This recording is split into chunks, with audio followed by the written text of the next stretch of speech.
Women's History Month, and as part of the ongoing celebrations at the Columbus Police Department, we are looking to highlight women who are truly making a difference and leaving their own legacy here at Team CPD. So on today's episode of Beyond the Badge, we're going to talk to Lieutenant Edenfield, Jane Edenfield. Let me correct that.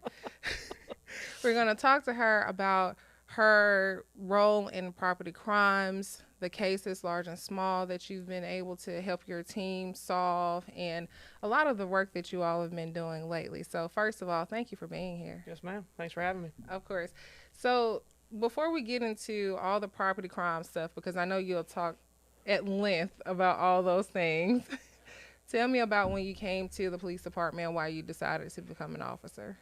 Well, to be honest, I am from Savannah, Georgia, and I did an internship with the United States Secret Service. So I wanted to be a Secret Service agent. So to do that, you needed 5 years of law enforcement experience and a master's degree. I have family ties here in Columbus. So I came here to get my master's, and that's when I joined the police department.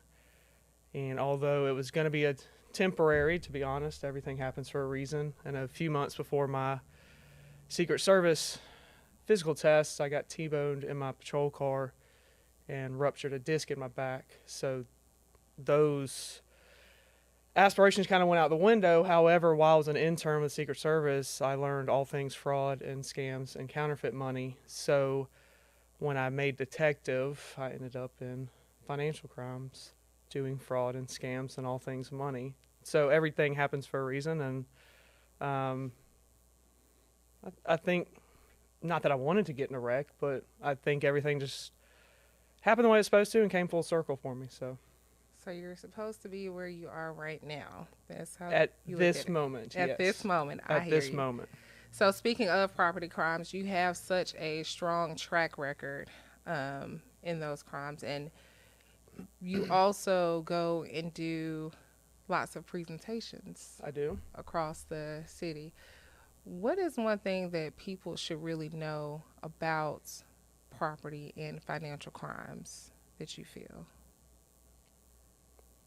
Well, as far as property, I could get on my normal tangent, but it's the main one. Please quit leaving your firearms in your vehicles. Right. Whether that's to go in the Circle K real quick or that's overnight. Those guns are the ones that are used to commit these shootings and murders and violent crimes that we're seeing. The guys that are committing these crimes are not buying them from Dick's Sporting Goods or Walmart. They're stealing them. So that's my biggest for property crimes. For financial crimes, check your bank statement. I feel like you hear you say that forever. check your bank statement every day, but I can tell you no law enforcement agency is going to call you until you have a warrant for your arrest and go buy gift cards or go get cash and put it in a Bitcoin ATM. I've had to learn what a Bitcoin ATM was doing this job. So we're definitely not going to call you. And when I do these presentations, I make it very lively and fun. But I just really hammer the gift card and the Bitcoin ATM thing. And the scams are amazing, what they come up with. But at the tail end, it's normally gift cards and Bitcoin ATMs. So would you say like that's the number one scam, like impacting people here locally, or what do you see as the main target? Oh, I mean, it changes by the month. Right now, it's if you miss jury duty, and they call you to tell you you've missed jury duty. Please go buy gift cards or go put cash in a Bitcoin ATM. I don't know about other governments, but CCG's not gonna A, call you, and then B, ask you to go pay for a warrant because you missed jury duty with a gift card. You Right. know? And it's just sometimes with these presentations, I tell people just slow down and think. Just, did I really have jury duty? Okay, let me call and see, did I have jury duty? And so I love working cases. I love putting bad people in jail, but the community presentations, at this part in my career, is one of my most favorite things about my job, other than the people I get to work with. But, you know, I absolutely love the presentations. So, All right. And so part of when we talk about presentations, you also have a bi-weekly segment that you do every 2 weeks. I So do. you're not just going to places, you're also like, getting people on their phones where they can watch the videos and watch TV and stuff. Talk about those bi-weekly segments that you do. Yeah, well, somebody put me up to it, and Who could that person be? Who did that? I have a great team that fills in for me when I can't do it. Once you get through the first few live episodes, the stress is not really being on TV. It's kind of planning your whole, not only your whole day, but your whole week around that Wednesday episode at noon. But the person that put me up to it, we were coming up with a plan because, everyone thinks that it's just elderly people that become victims of scams, and it's not. That's true. I had a 24-year-old the other day that thought she missed jury duty and spent $7,000 in gift cards and Bitcoin ATM. She's 24. So the person that put me up to this said, hey, I know you do these community presentations. It's all walks of life, elderly, younger, different types of employment. I did the numbers, and Wednesdays at noon, it hits a certain population, which are senior citizens. What do you think about doing that? And like I had a choice, I said, yes, okay.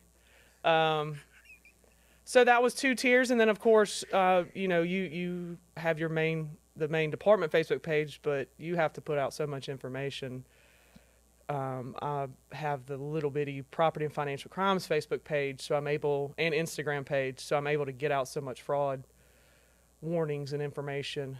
So you're hitting a younger generation on Instagram, and then apparently an older generation on Facebook, even though that's what they tell me. That's what they tell me. Have we reached that level? We have reached that level. Oh, my Lord. Oh, yeah. Okay. Yeah.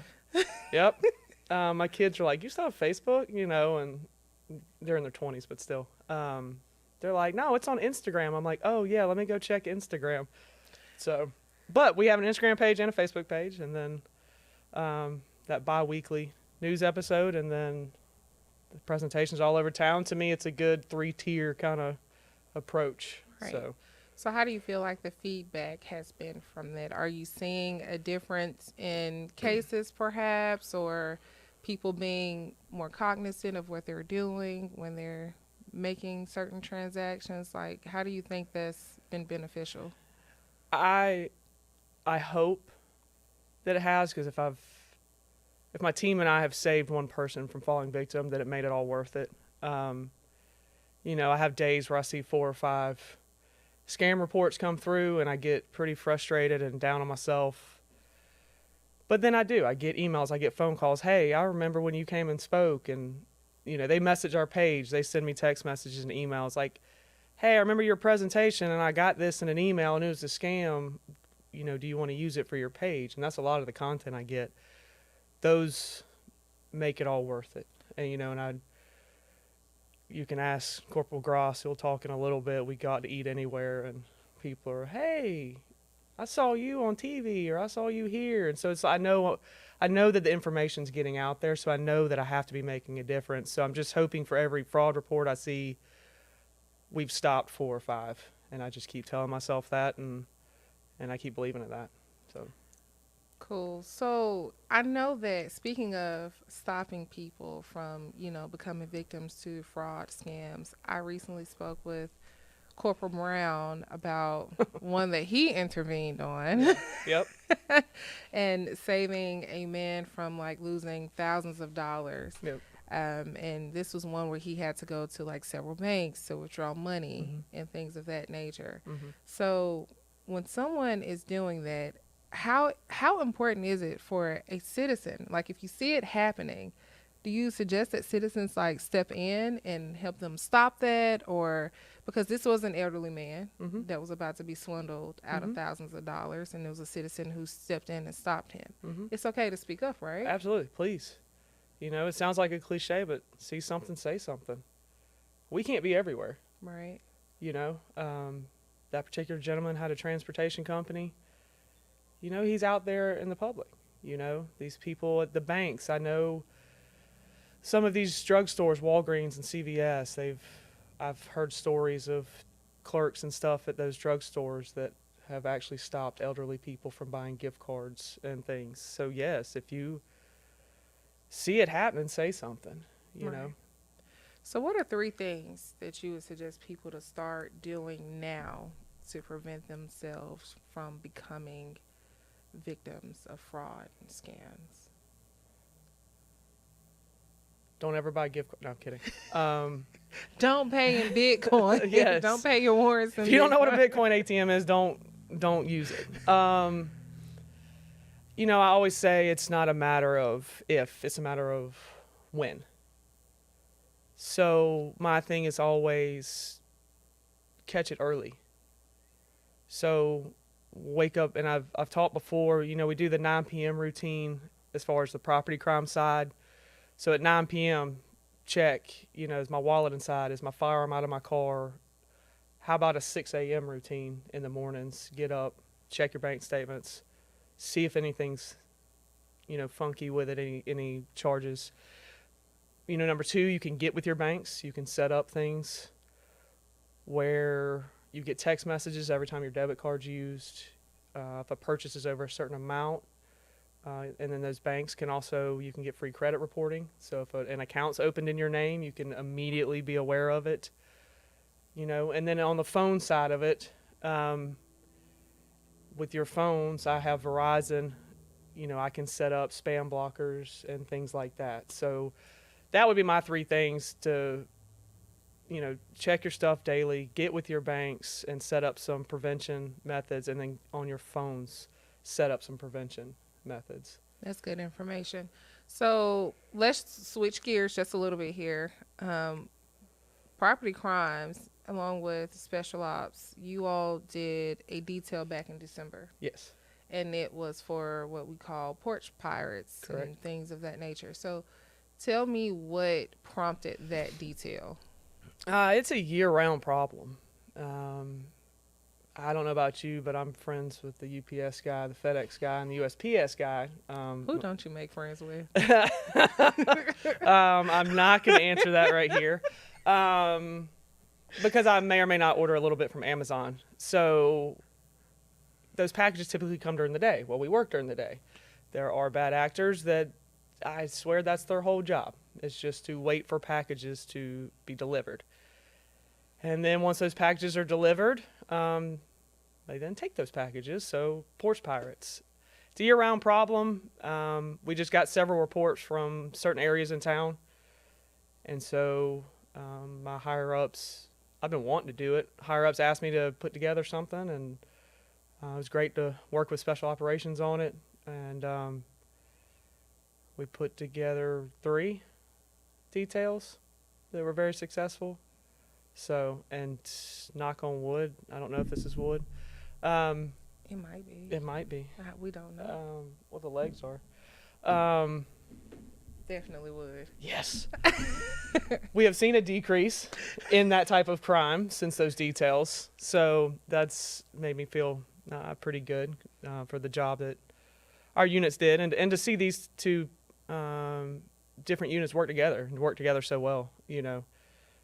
And I had some of those guys telling me it's one of the most fun details they've ever worked. You know, when you got special operations guys telling you that, I thought it was a blast, you know, so to hear other folks say it, and then to be successful on top of it, and then, again, knock on wood, right now, you know, that crime has decreased a little bit, so. Right, and we typically see, like, a lot of the stolen packages around the holiday season. Mm-hmm. But without going into, like, too much detail, can you tell us about some of the things that you implemented in that detail in order for it to become successful? Like, what are some of the strategies that you all use? I took several months because, again, like I said, I'd already been kind of looking at this detail. So I took several months to keep up with some hot spots in town that were repeatedly getting hit. And so once reports come in, I was keeping up with those areas. you know, the packages themselves we used. Um, I will tell you that one of the suspects we arrested told us we didn't package the box correctly. Because it was a TV box and we had a brick or something in it. And he said when he picked it up, he knew it wasn't a TV, but he took it anyway and put it in his truck and left. So, you know, for next time, I'll probably do a little better in the packaging. But we actually used TV boxes and PlayStation boxes, and because that's what they're stealing is things like that. Amazon envelopes. We use those real items. Right. So since this is a year-round issue that we have, the main important thing you want to tell people is what? Keep their hands off packages that don't Keep belong their to them? hands off packages. If it's your neighbors, you better talk to your neighbor before you go grab it, because we had that was the excuse a lot. Oh, well, it's my neighbors I was looking out for. Okay, well, that's the one we put there, so we knew it was ours. And, you know, if I could, real quick, it was funny because my neighbor, he's retired, and so I'd use him when I get packages to get my stuff. Well, it's funny, 2 weeks ago, doorbell rings. Nobody rings my doorbell because I have 4 dogs and they bark like crazy. So I look out the door and it's UPS guy or whatever. So I'm open the door.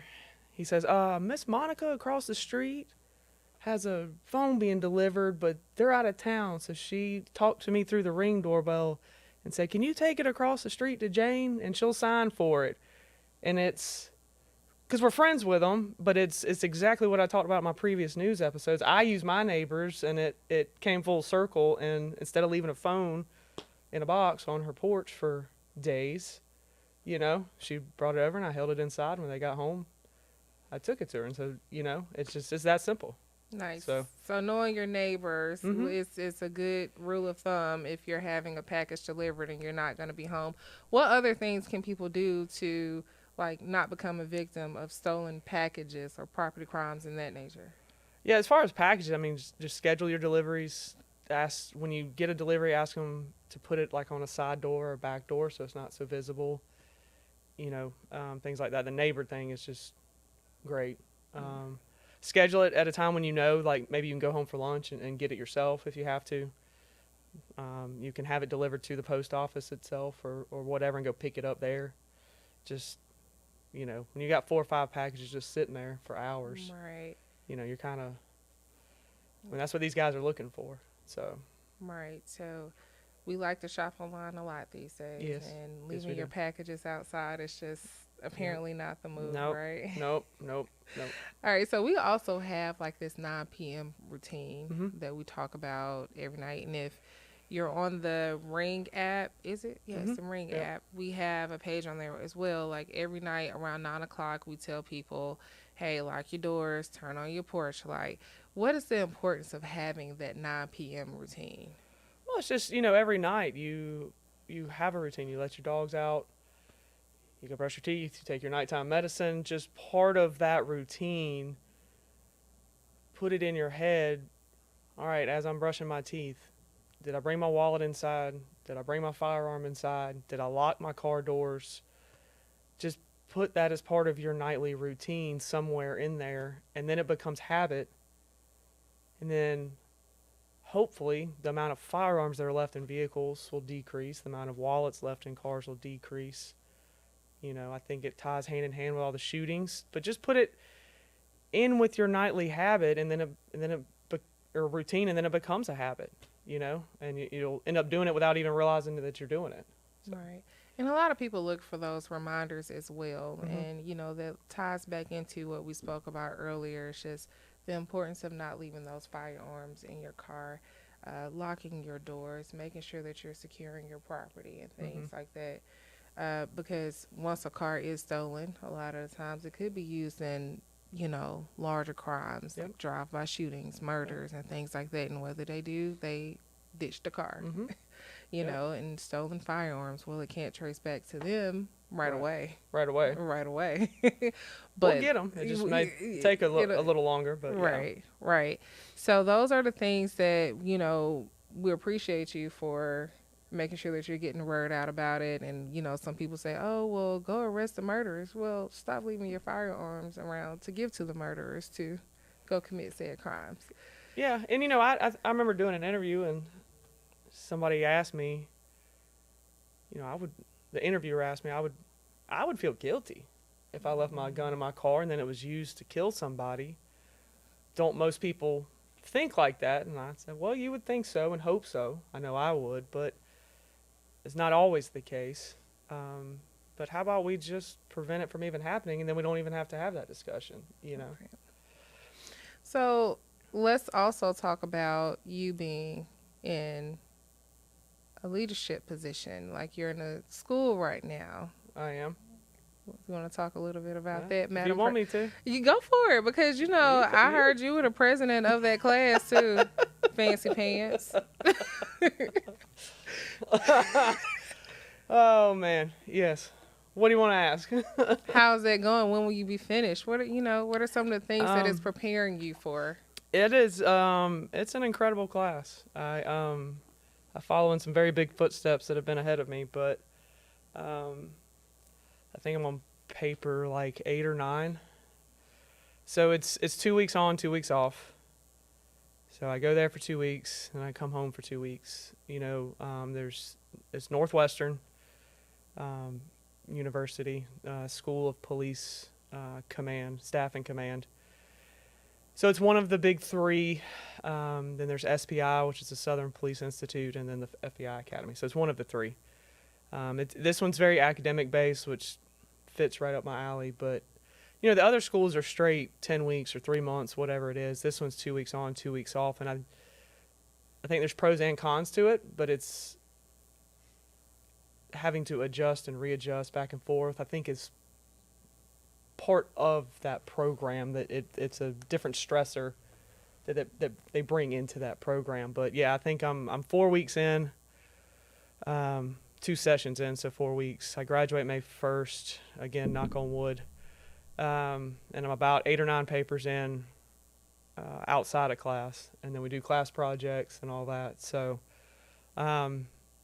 it is not anything like I thought it would be, and it is like, Assistant Chief Deaton tried to give me some tips, because he went, and then Lieutenant Malone, he went, and you can't really even describe it until you go through it, just the impact that it has and the things you learn. So, and you're getting to meet a lot of people from different agencies and their expertise and what they bring to the table. How do you feel like it's so far being a positive asset to what you're doing right now in property crimes? I think, to be honest, I've got someone from Florida that's in there, someone from North Carolina that's in there, a lot of folks from Georgia. But then I'm getting to meet instructors that are from all over the country that are coming in. And, it's crazy to hear how some of these departments do things or don't do things. It just really tells you how blessed we are now at the Columbus Police Department. We have to do what's called a staff study, and it's a 12 to 15 page paper. You got to research, you got to do all this stuff. And the things that these people are wanting to do these staff studies on to take something back to their department. So it would be like a full-time SWAT team, or a real-time crime center, or a drone unit, or a this or that. And I'm like, we have all that, Right. and we do really well at that. So it kind of checks you. It's kind of humbling. Like, we do a hell of a job here, and it's taken a lot of work of us, and you included, and our command staff, but it was kind of a check for me, and then I've got Atlanta PD in there. I've got some larger agencies in there, and I think we're in a happy medium size-wise, because there's larger agencies are going to have different problems, than the smaller agencies, and I think we're in this happy medium. But just to hear some things, it was kind of humbling. Like, man, we do a hell of a job, So I've been able to help a lot of these smaller agencies with policy and things like that we already have established.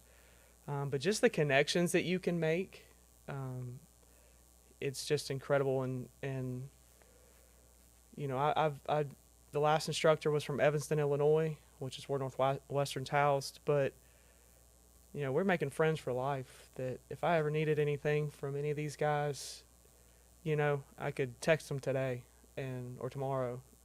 Be like, hey, I got a fraud case over in, Athens.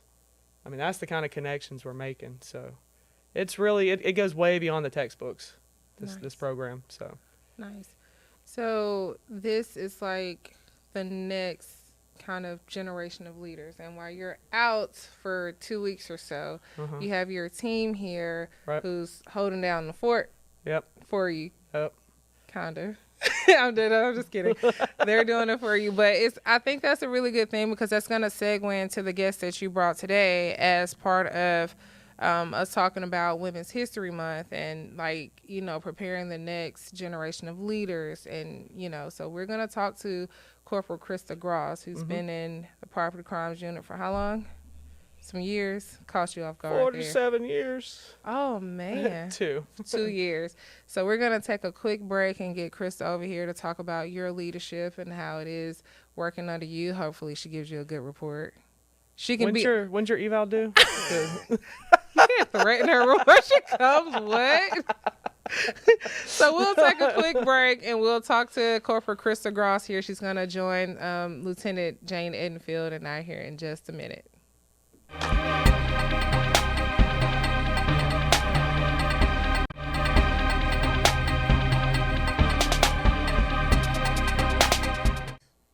Welcome to Beyond the Badge. Welcome back, I should say, to Beyond the Badge with Team CPD. And we have Corporal Krista Gross. Gross. Yes, ma'am. Spelled like gross, but gross. Yes, not gross. So we were talking about Women's History Month and the leadership and things like that before we got out of the last episode with just Lieutenant Edenfield and I. So welcome back. Now, before we went off to like a quick semi-break, Lieutenant Edenfield said you had an evaluation coming up. So whatever you say about her today, make sure it's enough room between now and your evaluation. That's right. Okay? That's right. Sure enough. Copy. So tell me, what is it like working under Lieutenant Edenfield's leadership? So working under Lieutenant Edenfield,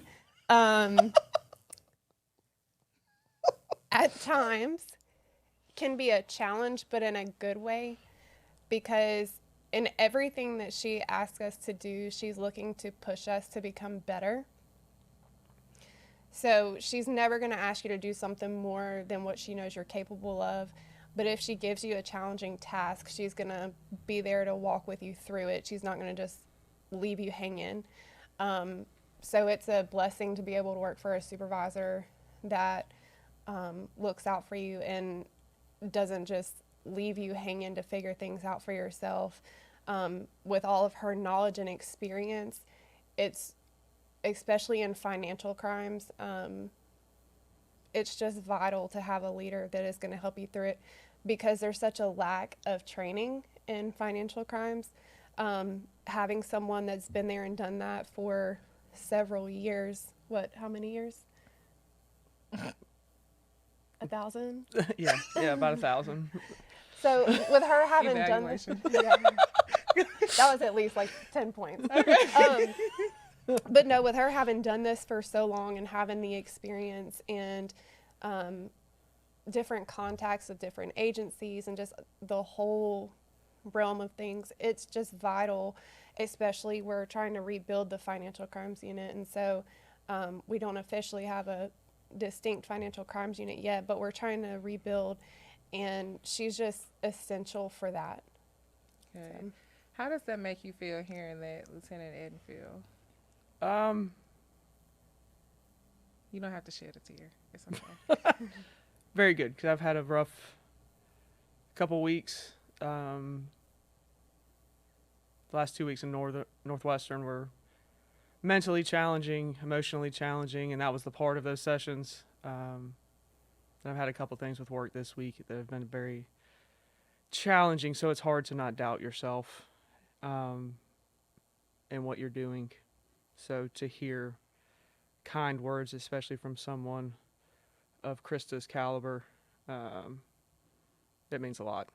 So let's have a mini evaluation here now, okay? Because while you were out, you were gone to training. She's been handling your bi-weekly episodes. We need a grade. How do you feel like she's been doing? A+. A+. That's good. Hands down. A+. And how does it make you feel like stepping into her shoes a little bit while she's out at training? These are some big old shoes to fill. I'll say it like that. It's stressful. It's challenging, but it also is an honor to have someone that believes that you have the capability to step in and do these things, especially with not near as much experience as Lieutenant Edenfield has. So, and even while I'll imagine she's out at training, she still finds time to answer all the questions that you have. Always. And that makes you feel better, right? Oh, yeah, definitely. Okay, so tell me, Krista, we talked a little bit before you came up about the Porch Pirate detail that happened in December. What role did you play in that detail? Everything. A little bit of everything. Okay. Typically when when things go down and, you know, search warrants need to be done or things need to be done with evidence, I'm typically the go-to person to get that stuff done. And so I know I played some roles with that and just assisting wherever possible. A lot of the Porch Pirate detail is about teamwork. Because as soon as one group is doing something, they need assistance, and then something else is popping off at the same time, and they need assistance. And so it's nothing short of a group effort to make that happen. And so you've become, like, someone who they can depend on. I try. You try? I try my best, yeah. And how does that make you feel, though, to know that they can depend on you to get those things done? It makes me proud. My mama and daddy did a real good job of raising me to when I'm doing something to put my all into it or don't do it at all. So it makes me feel really good that my efforts are noticed and that because I care about this job and I care about justice, like I'm going to get it done when I can. Okay, mini eval on her role in the Porch Pirate detail. What do you give her, Supervisor? Oh, A++. A++. So you got an A+ and A++.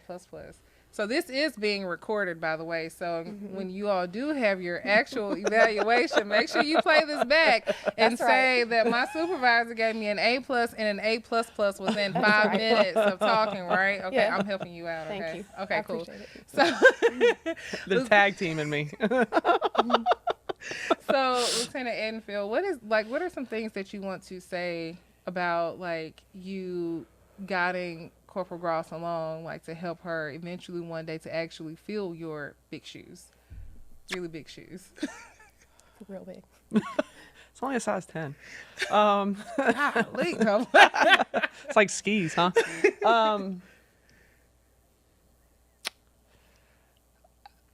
I think part of leadership is also knowing that you don't know it all and that you can learn from the people around you. You know, you've sat here and talked to Krista about her learning from me and being a mentor and this and that, but I could tell you every day I learned something from her. And I think that's what makes us a really good team. But that's part of being a good leader. And I hope you know that I'm not used to doing these, you know, with more than one person. So She got to share the spotlight today, y'all. yeah, and they pushed me off to the side. So kidding. Be more confident in yourself. Yeah. You second guess yourself a lot when you don't need to. But I know, pot, kettle, I know. You know, and like we said, I've been doing this for 13 years. I was a patrol sergeant for 3 or 4 in the middle. Never stopped doing fraud, though, because people still called me. I actually got a phone call from an ex-CPD officer yesterday. She's in with Savannah PD now, and they have one financial crimes detective, but they're only in. She's like, we don't really have a financial crimes unit. They're within property crimes. I said, hey, us too. And we have one girl that does the same, and her name is Krista Gross. But she had a financial crimes question, and it was kind of sticky. And so she said, you're the person I thought of. And so I literally had a 30-minute conversation with her. So part of it is to continue stepping into this role, continue building the relationships, continue, and I know I preach that all the time, but whether it's banks or agencies or these citizens, all these community presentations, you know, just keep building those relationships. Have faith in yourself, trust in yourself. I know you doubt yourself a lot, and I think at some point I'm going to get through to you that where you are year 2, you got to remember I've been doing this for over a decade. Mm-hmm. Yeah. And I had people above me when I became a financial crimes detective that I had 4 or 5 of them that had 10, 15 years of fraud experience to just help me. Right. So just trust in yourself, believe in yourself, and don't be so hard on yourself. You got this. There's a reason that, you know, I saw something in you 2 years ago. You know, it's kind of like being a coach. You know, I mean, you played sports, I played sports. I mean, I take all my paperwork to her. You know, she did time with the DA's office, her time, what we used to call Metro. She has a wealth of knowledge outside of my wealth of knowledge. And just remember that as you move up, you're not going to know everything either. And I think that's one of the biggest things as a leader you can remind yourself, is that you can learn just as much from the people that you work with. And I think that's why property crimes, I think that's one of the reasons I think we work so well together. We all have strengths and weaknesses, and we know what to delegate and when to delegate, and you know, just remember those things as you're moving up, because I know you're in the middle of the sergeant's assessment and all that stuff, so you know, yes, I got all the pictures of her note cards, you know. That sounds like stress. That sounds like stress. Yeah. Just a little bit. So just remember those things. God, I feel like I'm like dying or leaving or something. I mean, I'm saying, it's okay. But no, that's real though. And I'm sure that is empowering for you to hear, right? How does that make you feel? Yeah, because I mean, I do all the time second guess myself and doubt myself, overthink, you know, because I don't want to put the wrong person in jail, or I don't want to take a bad case that can't be prosecuted to the district attorney's office. That's not my goal, and that's not the kind of work that I like to put out.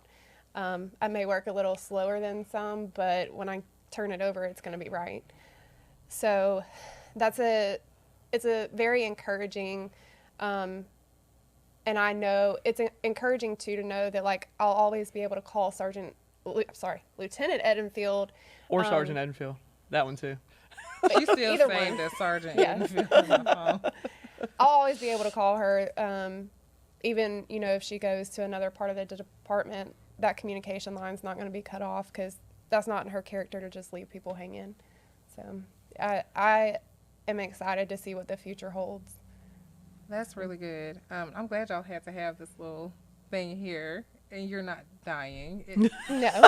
I don't know if she tried to give her own eulogy or something. I don't know. But I know for many people who are listening or watching this, you may think that these two are the only ones that's in the property crimes unit. But we did not mention our other friends, Corporal Miller, Corporal Cole, McKelvey, Burgess. I'm missing some, but it's like a whole crew of you all. Yeah. Mm-hmm. So And like I said, this is Women's History Month, so we want to make sure that, we at least bring one. But what is it like working with the fraud squad? Hashtag fraud squad. I would say if you have ever seen the blooper videos from where we've made, videos about leaving your guns in your car, like the Christmas ones.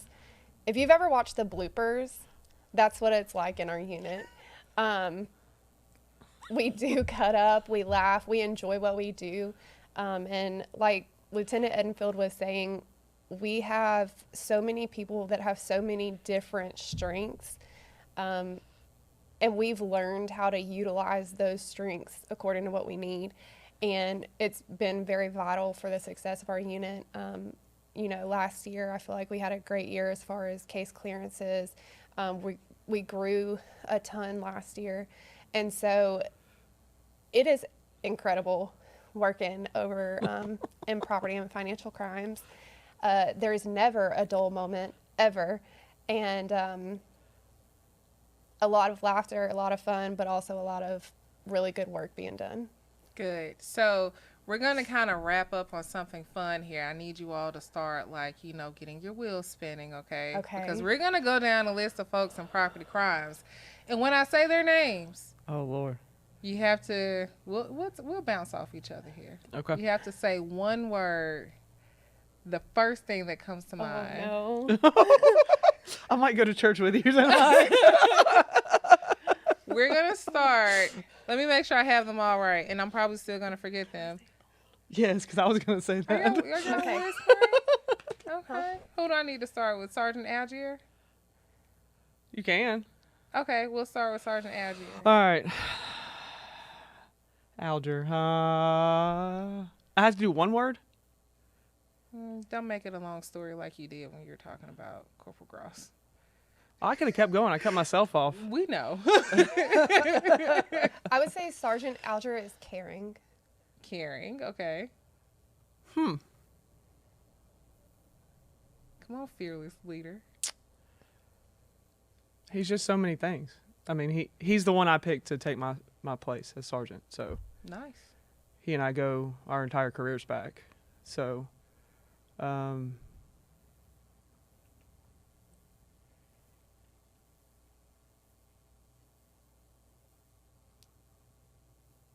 would say adaptable. Adaptable. Sergeant Willis. Sergeant Willis. He's gonna see this. Yeah, I know. I tell him to his face. I told Sergeant Willis, I believe on 2 different occasions, that he was a genius. Okay. Corporal McKelvey. Bald.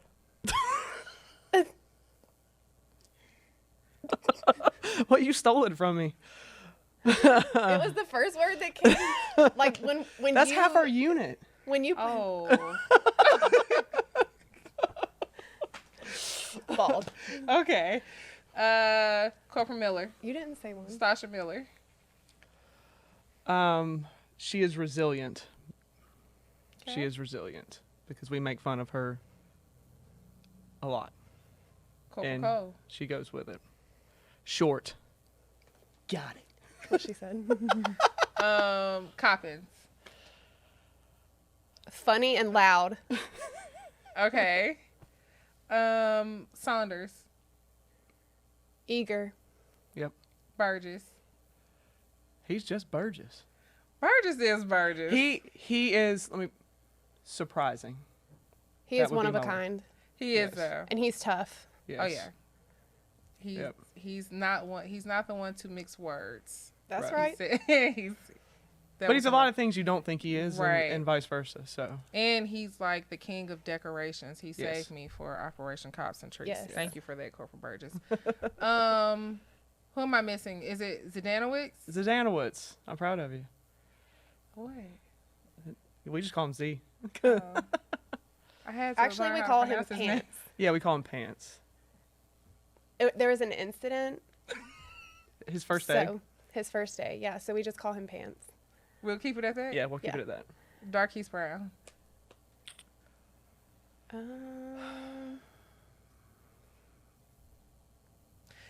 He doesn't play. Yeah. I went on a ride Yeah. along with him for the detail.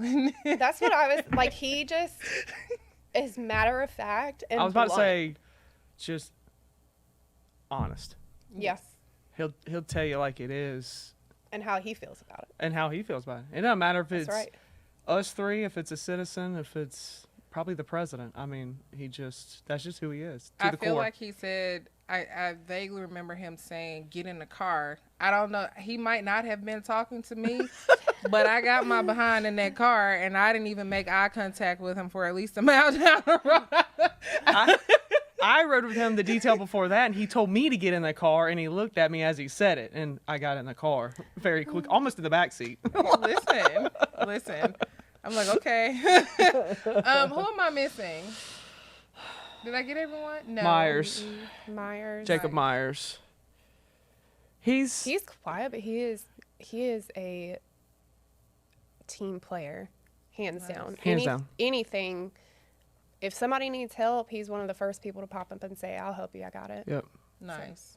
And that's Yep. really good to have. So the property crimes, you all are one of the main units that I work with a lot. Like if I have an idea and I need something light, especially for social media, like I will come to you all a lot of the times first because I know that y'all are goofy and know how to have fun most days. But not saying that anyone else can't, because we have a lot of fun with Motor Squad and a bunch of the other units too, because you all are different and We are different. y'all very.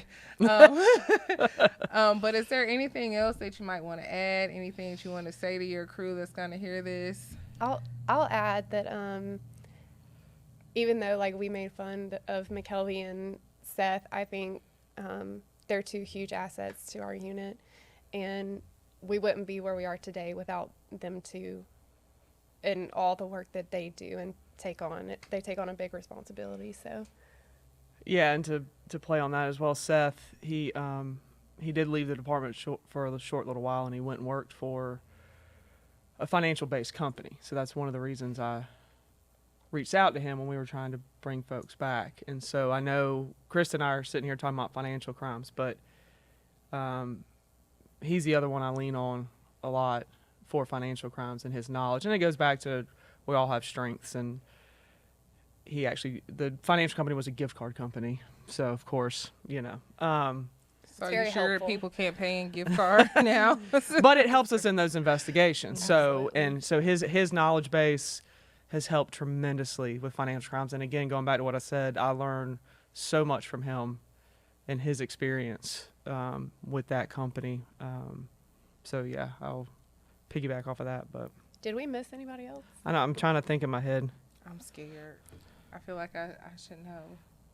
I mean, I named most of them, right? Yeah. Uh-oh.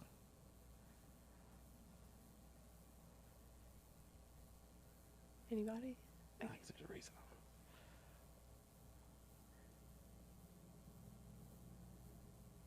I'm going through the cubicles in my head. Why do y'all keep teaming up on me? Because I was about to say. You know, one thing I will, he's not a part of the team anymore. Taft. But Lieutenant Buddy Taft, he was the lieutenant before I got promoted. And I'll tell you a lot of the things he kind of established when he became the lieutenant, I have just expanded on. You know, I have my own ideas of things I wanted to do, but just his style of leadership and things and how he does them. He's a genuinely great guy, human being. And he was a great boss to work for. And then even now, someone I lean on as lieutenant stuff. So, you know, I'd be remiss if I didn't mention him because he's still part of the property crimes crew. You know, we make him come to Christmas dinner and all that stuff anyway. So, but yeah, he's very integral part of our unit for a good long while. So, Well, good. But thank you, ladies, Thanks for having coming on us. today and being a part of the interviews that we're doing for Women's History Month. I think it's always important to not only just highlight the stories of our officers and humanizing them and things of that nature, but it's always good to incorporate some of these things into the months that honor women, especially women in law enforcement, because you all make up a small percentage, especially at Team CPD, but you all make up for larger things as well. So thanks for all that you do, and best of luck to you on your sergeant's assessment and your note cards. And, and we're looking forward to you completing your command school in May. Thank you. All right. Oh, and you do so many other things. I forgot. We never even mentioned you being on the Family Fun Day committee and all that other stuff outside of property crimes, but thank you. Hey, who do you pick up the phone? Call me. Appreciate it. But likewise, we thank you for all you do. That's right. So, and you have to put that in there. So, anyway, I'm just here to have fun. All right. Well, thank you all so much for tuning in to Beyond the Badge. We'll be back with more stories of how women are shaping the history of Team CPD, and we'll see you all next time.